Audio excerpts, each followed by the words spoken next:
que vous allez bien. Alors aujourd'hui, on va voir un nouveau cours dans la langue française. Dans l'étude de texte exactement, on a le texte narratif. Donc, on a ici, quand vous voyez un extrait d'un conte de Maupassant, l'objectif de cette séance, c'est d'identifier les caractéristiques du texte narratif.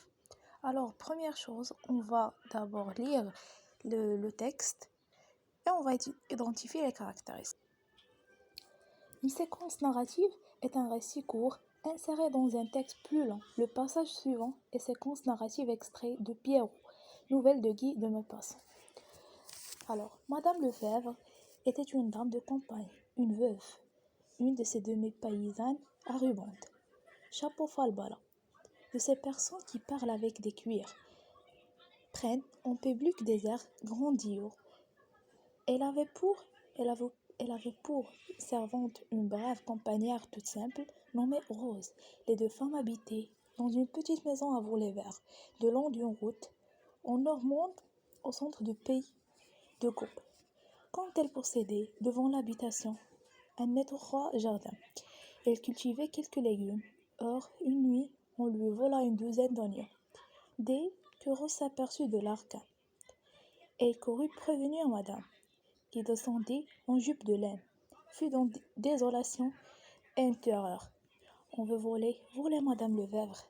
Donc, on volait dans le pays, puis on pouvait revenir.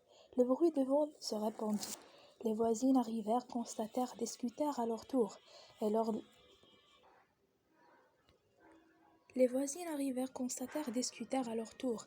Et les deux femmes expliquaient à chaque nouveau venu leur observation et leur idée. Un fermier d'à côté leur offrit ce conseil: vous devriez avoir un chien. C'était vrai, cela. Il devrait avoir un chien. Quand ce ne serait que pour donner l'éveil. Pas un gros chien, Seigneur. Que ferait-elle un gros chien? La ruinerait en nourriture. Mais un petit chien, en Normandie, on prononce quin. Un petit frequin de quin qui jappe. Rose, qui aimait les bêtes, apporta ses raisons et les défendit avec astuce. Donc, il fut décidé qu'on aurait un chien, un tout petit chien. Alors, comme vous voyez, on a lisé le texte suivant pour identifier les caractéristiques. Avant de ça, on va identifier l'auteur. On a l'auteur, c'est Guy de Maupassant. L'œuvre, c'est un extrait de conte de la Bécasse.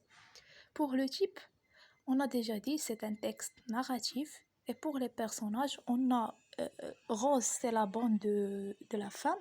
Et on a Lefèvre, c'est la femme.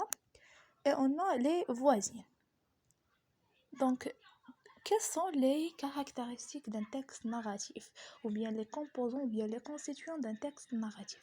Tout d'abord, on a les étapes d'un texte narratif, ce qui se compose premièrement du schéma de la situation initiale, l'élément perturbateur, les péripéties et le dénouement et la situation finale, ce qu'on appelle le schéma narratif. Tout d'abord, dans ce texte, on a la situation initiale qu'il s'agit de Madame Lefèvre était une dame de campagne jusqu'aux les légumes. Comme elles possédèrent devant l'habitation un étroit jardin, ils cultivaient quelques légumes. Voilà la situation initiale. La situation initiale, ou bien dans la situation initiale, on a le narrateur, ou bien Guy de Maupassant nous présente les personnages. Qu'il s'agit d'une femme veuve qui vivait avec sa bonne, qui est Rose, dans une ferme en Normandie. Alors les deux femmes cultivaient des légumes dans leur jardin. Il se caractérise cette situation initiale par le calme et la stabilité. Puis on a l'élément perturbateur. C'est le deuxième composant de texte narratif.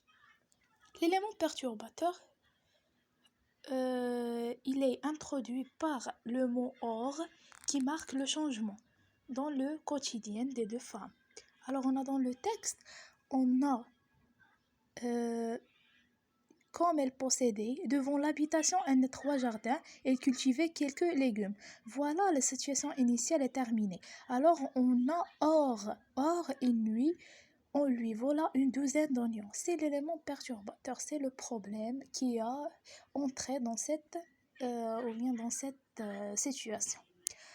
Alors, l'élément perturbateur, c'est que quelqu'un a volé une douzaine d'oignons à Madame Lefebvre.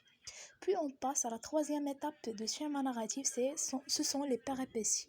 La nouvelle de vol s'est répandue dans la campagne. Voilà les péripéties. Et puis le dénouement.